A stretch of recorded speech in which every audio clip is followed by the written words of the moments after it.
Joining us now on the Deseret First Credit Union hotline is former BYU basketball guard and assistant coach extraordinaire, very well-dressed man, Terry Nashif. Terry, just so you know, I have the shooting shirt on that I won in that competition you set up in Studio B to kind of roll out the red carpet for you, man. That's awesome. How are you guys doing? Fantastic. Well, I'm doing terrible now that Spencer brought that up. That seems like yesterday. Brought that creamery ice cream bucket in there, and you fired away. There we go, man. There we go.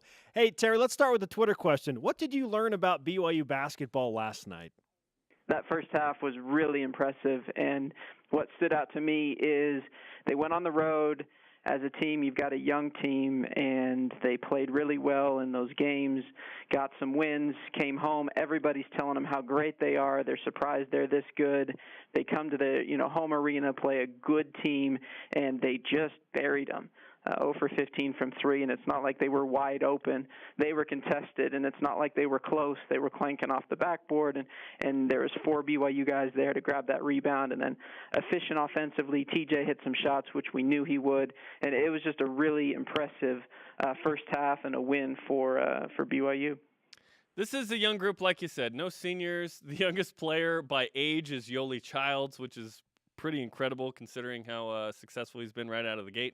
What do you think of BYU's 7-2 start so far this year? I think it's great. It's a testament to Coach Rose. Can we talk about what he's doing? It's unbelievable. I watched the broadcast last night, and if I heard correctly, TJ Haws has the most starts on the team, and TJ's been here for a little over a year. And what he's doing with this team and the expectations, that's what Coach Rose does. He just wins games. He just produces winning teams. He's got these guys, and this is what he's done for years and years and years. The difference is the expectations last year were crazy. The expectations this year, they didn't think that BYU would be very good, losing some key players, and he just keeps winning, and it's amazing. I hope Cougar Nation appreciates what he does. Terry Nashif with us on BYU Sports Nation, former BYU basketball guard and assistant coach. Jeremy and I were just talking during the break about BYU's offensive production and efficiency matched up with their defense. Is what is happening right now in terms of win-losses more about BYU's efficient offense or better defense? It's both. What's happening is BYU's playing slower. That's what Coach Rose decided to do, and Coach Schroyer's been working on these slower offensive schemes since June, and it's positionless basketball. It's really fun to watch. The ball's moving around. Everybody at the arena, on the team, at home, knows when we're going to shoot, which is great, and that's really helped us. And then defensively, you can see that everybody has bought in, and they're all doing their assignments, and then Coach Schroyer's scheme is tremendous. You can see the difference in the scheme, and it's really working, and our guys have bought in. What's your opinion on the schematic difference? Because the way that you ran the offense produced top 5, top 10 scoring offenses, and that was really awesome for its time, right? But there was this consideration and conversation in the offseason that maybe in the WCC a different kind of offensive style would be in order to maybe avoid some of these non-Saint Zaga losses. How do you feel about that?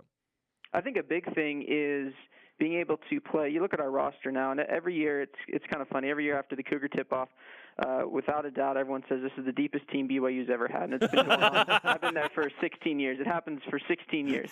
And then we start going through, and then either due to injuries or due to realizing you're only playing one team instead of 2, it gets cut down to 7 or 8 guys. And in the West Coast Conference, teams play a lot slower, and so what's happening is we're able to play these teams with our 7 or 8 guys, or what BYU's going to do this year. 7 or 8 guys, we're going to play slower. They're going to stay on the court.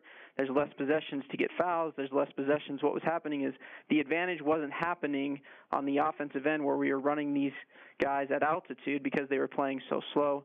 And then defensively, our efficiencies were they're really good offensive teams in the West Coast Conference. And so it was making it difficult for us to win the league. And it'll still be difficult, but I like what's going on. I like this young team. I like what Coach has done. It's amazing to watch how they've all bought in. They're playing for each other. And to lose some key players, expectations go way down, and they're producing at an incredible rate. We heard from you for a long time about what Elijah Bryant brings to the table. And you kept saying, look, when he gets in the game and he's healthy, you just watch what he can do. Is anything that he's doing right now surprising to you because of what you have seen for so long in practice from Eli? No, I don't think it surprised anyone that watched him at Elon, anyone that watched him his redshirt year. There shouldn't be any surprise. He's playing great. He can control the ball. He's rebounding. He's assisting, and he's doing exactly what we thought. It was an eval over film in college, which is a little bit different when you're recruiting. You're able to watch him against good competition, and he played great at Elon against good competition, and he was injured, and that's the bottom line. And it's so great to see him healthy. Coach Shork and Rob have done a great job helping him, and he just has worked his tail off, and he's a real leader on this team, and it's really fun to watch. I love the kid, love his blog, and it's fun to watch. EB&J, that's right. Last night he has a 17-9-9. During the Kyle Collinsworth 2 seasons of triple-double-ness, there was always a 9 assists or something. Shoot it! When Kyle would pass it to somebody. How aware were you guys on the bench of the potential triple-double that was always kind of looming with Kyle? There was a lot going on during those years with the fans, and in fact, I thought at one point they were a little more excited if he got a triple-double than if we won the game. And so everybody was aware of what was going on. We would help him at times, call plays so he could get an assist. We knew certain things if the game was over, if we're up 20 or something like that. More importantly, to get it for him so he could get out of the game so that he wouldn't get injured, less time on the court. I think that's a little bit tricky, and I'm hoping that you don't have to go through that again where kids are just trying to win, trying to win the game and stay pure with what's going on and try to, if it happens, it happens. If not, then on to the next game. Walk us through the process of numbers. So there's a stat sheet. One of the student managers brings it over. Is someone looking at that and going, okay, 2 rebounds, 1 assist? Hey, Terry, 2 rebounds, 1 assist. No, there's 20,000 fans yelling. Okay? And when the other team misses a free throw and one of our guys rebounds in it and it's not Kyle, they're booing. That's when you know something's going on. So you didn't need any stats. You just knew, we're probably one away on this thing. Yeah, exactly. There's a lot of people that knew what was going on. That's hilarious. Terry, we've talked a lot about McKay Cannon and his bursting onto the scene for BYU basketball. He's now played in 3 games, made his home debut last night. What do you like most about McKay Cannon's game, and how does he change what BYU basketball is right now? A couple things. I've actually had quite a few people ask about that. And he is a tough, hard-nosed system guy that makes shots, great assist-to-turnover ratio, and he allows us to play a little bit smaller. Another kid you can put in there, and again, they're playing positionless basketball, so he's a guard, and you can kind of see the lineups where it allows Zach to go to the 4 a little bit earlier, a little bit more often. It allows another ball handler out there as they pressure, a good decision maker, and then a tough defender in the system. And he's changed a lot of things. And then you also hear a lot of people say, hey, how did Weber State let him get away? And I've heard that a lot about how did we let certain kids get away. And what happens is Weber State had that position kind of checked, right? Randy Ray is one of the best evaluators of talent that I've ever seen. You talk about some of the NBA talent he's brought in there. And they've got that spot, and he was, averaging a couple points a game, a couple assists. We needed that, and so he comes into our system, and all of a sudden he flourishes. And I think that happens a lot with kids when they transfer is, okay, what kind of position do they already have that? How does it change a team when they come? And necessarily him at Weber State, I don't know how it would have changed. Him at BYU changes a lot of things with this roster, with what's transpired. When you meet expectations, we don't talk about it a lot. It's only if it's under or over often. So Yoli Childs goes for 17 and 7. We haven't even mentioned his name, right? Where do you see him improving the most, and what's the upside for him?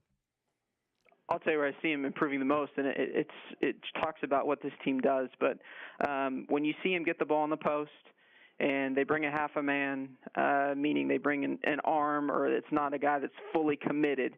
And Yoli could still probably shoot that shot, and you see him skip the ball, and then they see it one more pass, and then you see him go get the rebound, and then it's a putback.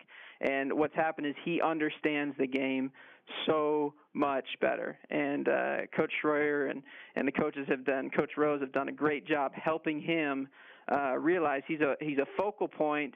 And as a focal point, if he gets another defender and then moves the ball, it really helps the team. And I remember a game earlier when that's going on, we're skip the ball out, turn it, and he doesn't have very many shots. In fact, doesn't have a field goal, and make the shot. He's jumping around at half court like he had just had an and one. And it's just really refreshing to see. He's so talented, and he's really bought in. He understands the game, and he's a hard cover because you focus on him, he's going to pass the ball. If you don't, he's going to score, and then good luck boxing him out. He's a beast down there. Yesterday, Greg Wrubell sent out a poll, maybe it was the day before, about who would be the first non-Yoli Childs player to dunk this year, because like all 14 dunks had come from Yoli Childs. The winner of the poll, 1,000 votes, was Elijah Bryant. So then TJ Haws has a dunk last night. He's the second guy. That's who you had, right, Terry? TJ Haws, of course. The best part was, I was watching the broadcast, the best part was they flipped it up to him and they showed Eli, and Eli's yelling TJ's name out. And it just shows how unified this team is, how excited they are for each other. And I think that's what this the fan base is getting around, is just how tough this team is, how close-knit, how they're focused, and they just want to win the game. They were cheering for each other. They're playing for each other. They're playing for Coach. And it's really refreshing and exciting to watch. Yeah, they really don't care who scores, and that is becoming more and more apparent. Terry, if you had to pick one area where you want to see this specific BYU basketball team improve, what would it be? One area where I want them to improve. I don't know if improve, but I want them to stay healthy, guys. This is really important, and this is really fun, and I want them to not have letdown. So improve, I don't know. They're playing great. I want them to continue doing that. I want them to play like they did in the first half last night. Be consistent, be locked in, and this thing could be magic. And it goes quick. They get confidence. They play with each other. You talk about the game at Utah State. They score 5 points in 10 minutes. They're still in the game because they're still guarding, and they find a way to come and win that game. They come back from the UMass deficit late, and those are things that they're able to build upon. And so just consistency and staying healthy. But I love what's going on. I love watching them, and it's fun to see. It looks like BYU's playing better defense. There are fewer possessions, so naturally some of the numbers are going to go down. But what are you seeing from BYU's defense so far through 9 games? They're playing better defense. Coach Schroyer has brought in a system, and he's just really made the guys defend. The gaps are not there. You talk the way they down the ball screens, and then the rotation last night, it was awesome to see. Illinois State comes off, down to ball screen, they go baseline. Usually the skip pass is open. We run through the pass. Eli ran through it, I believe. And it just at times, and watching them in shoot around back when I was at Princeton, there's just not gaps out there. Everybody's locked in. They're in gaps. They're in a stance. And if they're not, they're coming to sit down, and it's great to watch. Terry, it's great to catch up with you, man. Hopefully we can get you back here in studio at some point and have some sort of competition that I can beat Jeremy again. So if you want to do that, the door's always open for you. I'd love to. I love this. I've got my BYU stats sitting next to a company where got 1 million shipments trying to make it better for them, and I got numbers everywhere, and I'm excited. So anytime you want me on, I'd love to. You got it, man. We wish you the best of luck in your business endeavors as well. Thanks, Terry. Thanks, guys. We'll see you.